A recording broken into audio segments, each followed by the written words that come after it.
இசை கலைஞர்கள் மற்றும் தொழில்நுட்ப வல்லுநர்கள் சங்கத்தின் சார்பில் பிம்ஸ் மருத்துவமனையுடன் இணைந்து வெங்கடா நகரில் அமைந்துள்ள தமிழ்ச்சங்கத்தில் மாபெரும் இலவச மருத்துவ முகாம் சிறப்பாக நடைபெற்றது.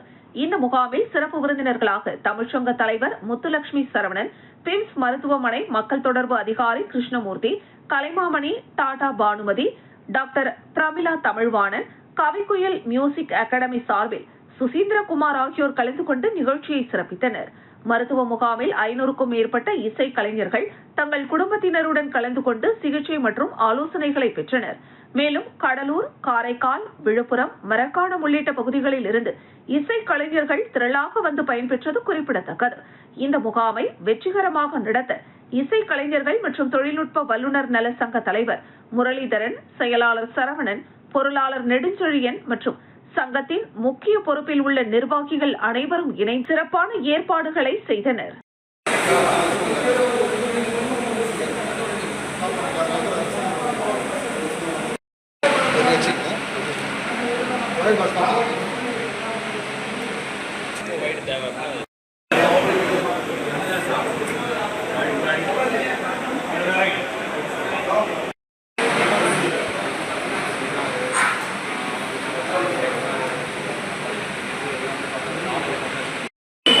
பேரழிவு கொடுக்கக்கூடிய இந்த மாபெரும் இலவச மருத்துவ முகாம் நம்முடைய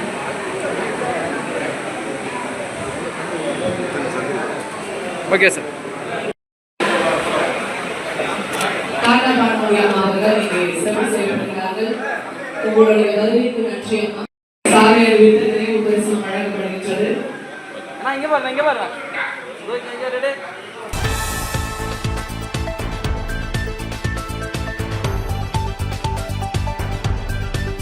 தமிழக சட்டமன்ற தேர்தல் வரும் 23ஆம் தேதி நடைபெறவுள்ள நிலையில் கடலூர் வடக்கு ஒன்றியத்திற்குட்பட்ட எம்பி அகரம் ஊராட்சி மற்றும் பள்ளிப்பட்டு ஊராட்சி, காரணப்பட்டு ஊராட்சி, தூக்கணாம்பாக்கம் ஊராட்சி பகுதிகளில் மதசார்பற்ற முற்போக்கு கூட்டணி கட்சியின் வேட்பாளர் வழக்கறிஞர் சந்திரசேகரனை ஆதரித்து வடக்கு ஒன்றிய செயலாளர் தனஞ்செழியன் அவர்களின் தலைமையில் பொதுக்குழு உறுப்பினர் கோதண்டபாணி மற்றும் மாவட்ட இளைஞரணி துணை அமைப்பாளர் மணிகண்டன், மாவட்ட பொறுப்பாளர் பாண்டியன், மகளிர் அணி ஜெபஸ்ரீ முன்னிலையில் குண்டு உப்பிலவாடி, பள்ளிப்பட்டு, காரணப்பட்டு, தூக்கணாம்பாக்கம் என்று பல கிராமங்களில் கை சின்னத்திற்கு வாக்குகள் சேகரித்தனர்.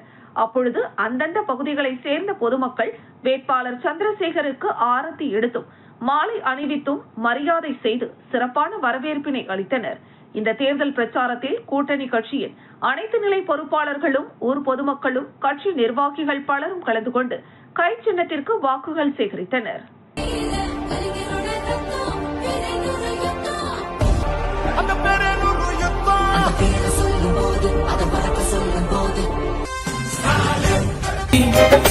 தளபதி தளபதி தமிழ்நாட்டின் அதிபதி.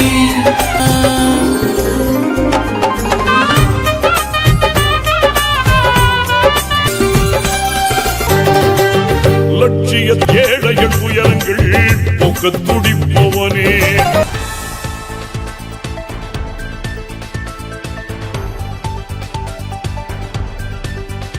வரையறை என்ற பெயரில் தனது லிமிட்டை தாண்டி பாஜக அரசு தமிழ்நாடு உள்ளிட்ட தென் மாநிலங்களை வஞ்சித்து வருவதை கண்டித்து தமிழ்நாடு தனது எதிர்ப்பை காட்டும் வகையில் முதலமைச்சர் மு.க. ஸ்டாலினின் ஆணையை ஏற்று அமைச்சர் கடலூர் கிழக்கு மாவட்ட கழக செயலாளர் எம்.ஆர்.கே. பன்னீர்செல்வம் வழிகாட்டுதலின்படி மத்திய ஒன்றிய செயலாளர் மகேஷ் என்கிற ராஜாமணி தலைமையில் கடலூர் மத்திய ஒன்றிய கழகத்திற்குட்பட்ட மதலப்பட்டு, ரெட்டிச்சாவடி பகுதியில் ஒன்றிய அவைத்தலைவர் செல்வராசு, தலைமை பொதுக்குழு உறுப்பினர் கோதண்டபாணி முன்னிலையில் ஒன்றிய கழக பொறுப்பாளர்கள் கலந்து கொண்டு ஒன்றிய அரசுக்கு எதிராக கண்டன முழக்கங்கள் எழுப்பினர். இக்கூட்டத்தில் மாவட்ட பிரதிநிதி ராஜாராம், ஒன்றிய கழக பொருளாளர் திருச்செல்வம், மாவட்ட அயலக அணி துணை அமைப்பாளர் பார்த்திபன், ஒன்றிய இளைஞரணி அமைப்பாளர் சிலம்பரசன், துணை அமைப்பாளர்கள் விமல்ராஜ், பிரசாந்த், கிளைக்கழக செயலாளர்கள் மற்றும் கழக பொறுப்பாளர்கள் அனைவரும் கலந்து கொண்டனர். கருப்பு கொடிகளை ஏந்தி கோஷங்களை விட்டு எதிர்ப்பு தெரிவித்தனர்.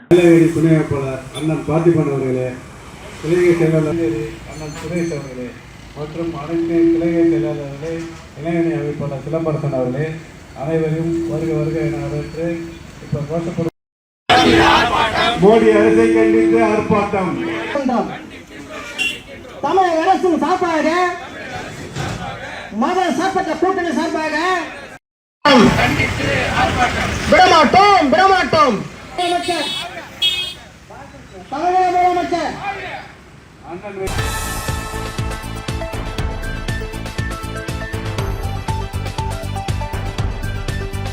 மக்கள் வாழ்வுரிமை இயக்கம் மற்றும் 6ஆம் திணை மக்கள் இயக்கம் ஆகிய அமைப்புகள் சார்பாக மாவட்ட ஆட்சியரை சந்தித்து மனு அளித்துள்ளனர். அந்த மனுவில் புதுச்சேரி மாநிலம் வில்லியனூர் கொம்யூன், சேதராப்பட்டு வருவாய் கிராமம், மயிலம் சாலையில் அரசு புறம்போக்கு இடங்களில் கடந்த 20 ஆண்டுகளுக்கு மேலாக சுமார் 30க்கும் மேற்பட்ட பல்வேறு சமூகங்களை சார்ந்த ஏழை விளிம்பு நிலை மக்கள் குடிசை வீடு கட்டி வாழ்ந்து வருகின்றனர். குடிசை வாழ் மக்களுக்கு புதுச்சேரி அரசு அளித்துள்ள ஆவணங்களான உணவு பங்கீட்டு அட்டை, ஆதார் அடையாள அட்டை, வாக்காளர் அடையாள அட்டை, குழந்தைகள் பிறப்பு சான்றிதழ் உள்ளிட்ட பல்வேறு ஆவணங்கள் உள்ளன. ஆனால் அத்தகைய மக்களுக்கு இலவச மனைப்பட்டா வழங்கப்படாமல் இருந்து வருகிறது. இந்த நிலையில் மேற்கண்ட மயிலம் சாலை விரிவாக்கம் செய்யப்படுகிறது. விரிவாக்கத்திற்கு இடையூறாக குடிசைகளை நெடுஞ்சாலைத்துறை அப்புறப்படுத்துவதற்கு நடவடிக்கை எடுத்து வருகிறது. முதற்கட்டமாக பல ஆண்டுகளாக இருந்து வரும் பழமை வாய்ந்த புளிய மரங்கள் உள்ளிட்ட மரங்கள் அப்புறப்படுத்தப்பட்டு வருகின்றன. பல ஆண்டுகளாக அவ்விடத்தில் வசித்து வரும் மக்களுக்கு கால அவகாசம் அளித்திடவும் மேற்கண்ட பல்வேறு சமூகங்களை சார்ந்த மக்களின் குடும்பங்களுக்கு இலவச மனைப்பட்டா வழங்கிடுமாறு மிகவும் தாழ்மையுடன் கேட்டுக்கொள்கிறோம் என அந்த மனுவில் குறிப்பிடப்பட்டுள்ளது.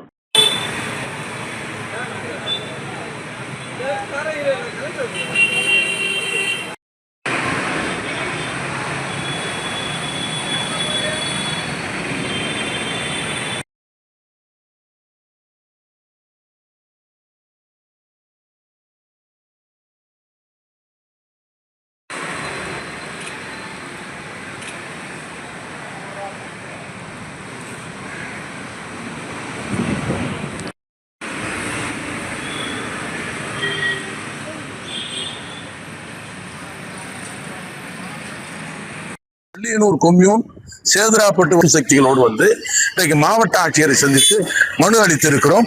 அதற்கு அடுத்த கட்டமாக நில அளவை பதிவேடுகள் துறை இயக்குநரை சந்திப்போம். இப்ப தேர்தல் நடத்தை விதிமுறைகள் இருப்பதனால இந்த நடத்தை விதிமுறைகள்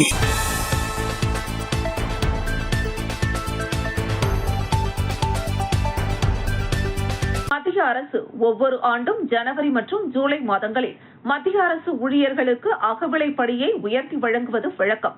ஆனால் இந்த ஆண்டிற்கான அகவிலைப்படியை இதுவரை உயர்த்தவில்லை. இதனை கண்டித்து அரசு ஊழியர் சங்கங்களின் சம்மேளனம் சார்பில் பழைய பேருந்து நிலையம் அருகே உள்ள அண்ணா சிலை அருகில் ஆர்ப்பாட்டம் நடைபெற்றது. ஆர்ப்பாட்டத்திற்கு சம்மேளன தலைவர் ரவிச்சந்திரன் தலைமை தாங்கினார். கௌரவ தலைவர் பிரேமதாசன், பொதுச் செயலாளர் முனுசாமி, நிரந்தர செய்தி தொடர்பாளர் கலைமாமணி, டாக்டர் நமச்சிவாயம் ஆகியோர் முன்னிலை வகித்தனர். அரசு ஊழியர்களுக்கு வழங்கப்படாமல் உள்ள அகவிலைப்படியை உடனே உயர்த்தி வழங்க கோரி ஆர்ப்பாட்டத்தில் மத்திய அரசுக்கு எதிராக கோஷங்கள் எழுப்பப்பட்டது. இதில் அரசு ஊழியர்கள் பலர் கலந்து கொண்டனர். அரசு ஊழியர் சம்மேளனம் ஜிந்தாபாத் ஜிந்தாபாத் ஜிந்தாபாத். உங்களை நாங்கள் நம்ப மாட்டோம். வெளியிடு வெளியிடு உடனடி. மத்திய ஆளும் பிஜேபி அரசு, மத்திய அரசு, மத்திய அரசு DA ஆணையை பட்ஜெட் படியை வழங்குவதற்கு தயக்கமேன் தாமதமேன் தயக்கமேன் தாமதம். 1/1/2026 முதலாக வழங்க வேண்டிய சாக்கு போக்கு கூறாமல் உயர்வை கணக்கில் கொண்டு 6 மாதத்துக்கு ஒரு முறை உயர்த்தி வழங்கப்படும்.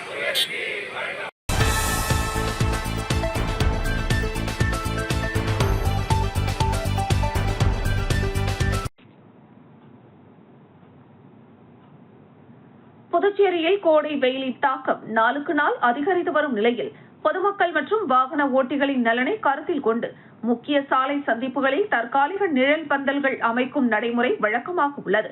குறிப்பாக சிக்னலில் காத்திருக்கும் போது வெயிலில் இருந்து பாதுகாப்பு அளிக்கும் வகையில் இந்த பந்தல்கள் அமைக்கப்படுகின்றன. ஆனால் இந்த ஆண்டு ராஜா தியேட்டர் சந்திப்பில் அமைக்கப்பட்டுள்ள பந்தல் அதன் நோக்கத்திற்கு முரணாக அமைக்கப்பட்டுள்ளதாக வாகன ஓட்டிகள் குற்றம் சாட்டுகின்றனர். சிக்னலில் வாகனங்கள் நிற்கும் இடத்தில் அமைக்க வேண்டிய பந்தல் அதற்கு பதிலாக சிக்னலை கடந்த பின் செல்லும் பாதையில் அமைக்கப்பட்டுள்ளது. இதனால் சிக்னலில் காத்திருக்கும் போது வாகன ஓட்டிகள் நேரடியாக கடும் வெயிலில் நிற்க வேண்டிய நிலை உருவாகியுள்ளது. இந்த நிலையில் பந்தல் அமைப்பின் அடிப்படை நோக்கம் முறையாக பின்பற்றப்படவில்லை என்று பொதுமக்கள் அதிருப்தி தெரிவிக்கின்றனர். அதிகரித்து வரும் வெப்ப அலை காரணமாக மதிய நேரங்களில் வெயிலில் இயங்குவது கடினமாக இருக்கும் சூழலில் இத்தகைய தவறான ஏற்பாடுகள் மக்கள் சிரமத்தை மேலும் அதிகரிக்கின்றன. எனவே சம்பந்தப்பட்ட அதிகாரிகள் உடனடியாக நிலையை ஆய்வு செய்து பந்தலை சரியான இடத்திற்கு மாற்ற நடவடிக்கை எடுக்க வேண்டும் என வாகன ஓட்டிகள் கோரிக்கை விடுத்துள்ளனர்.